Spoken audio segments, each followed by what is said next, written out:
We want to write the algebraic fraction x cubed minus 2x squared plus x minus 1 all over x squared plus 1 times x minus 2 as partial fractions.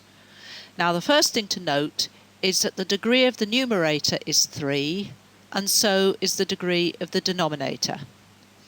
This means that we first need to rewrite the fraction as a polynomial, or in this case just a constant term of a polynomial, plus a fraction where the numerator has lower degree than the denominator.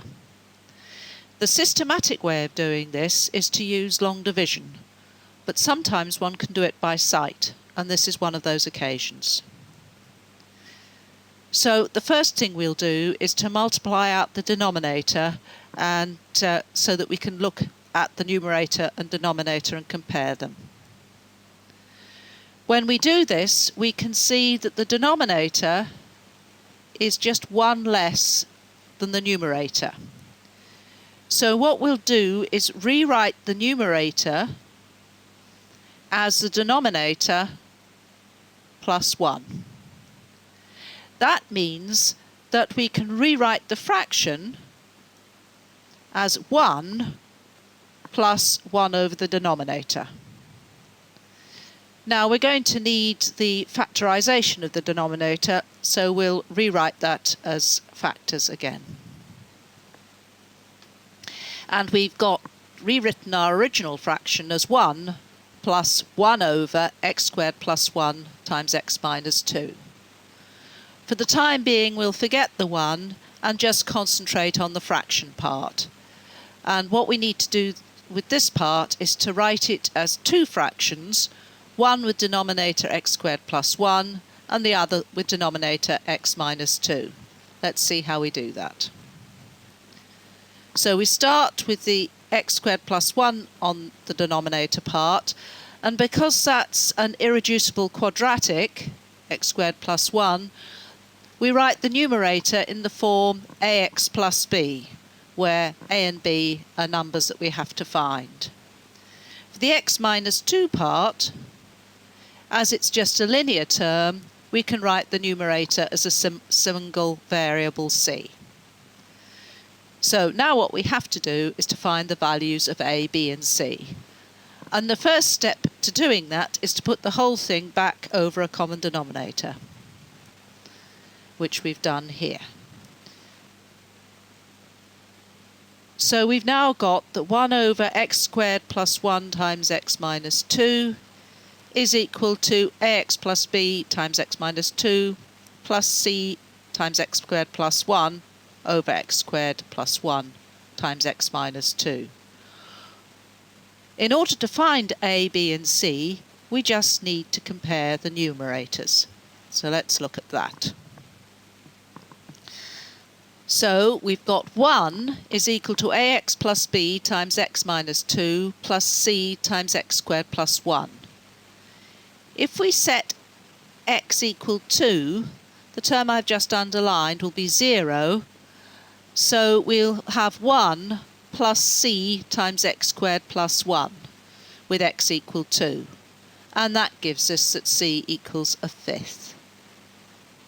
Writing that another way, we can see from the original factor if we cover up the x minus 2 part and substitute x equals 2, we will find the value of c. I'm showing you that as some of you may have met that cover up rule before. We now need to look at the a and b terms. So just to remind us what we've got so far, we've got the equivalence of the numerators and we've got that c is equal to a fifth. What we now do is to compare the coefficient of x squared on the two sides. Well, on the left hand side it's 0, and on the right hand side we will get a from the terms in ax and x in the first term, and c from the second term. So that gives us that 0 equals a plus c, and so c equals minus a fifth. Now we need to find b, and the best way of doing that is to look at the constant terms of the two sides. Now on the left-hand side, we've got 1 for the constant term. And on the right-hand side, we've got minus 2b and c. So that gives us 1 equals minus 2b plus c. Solving that gives us that b equals minus 2/5.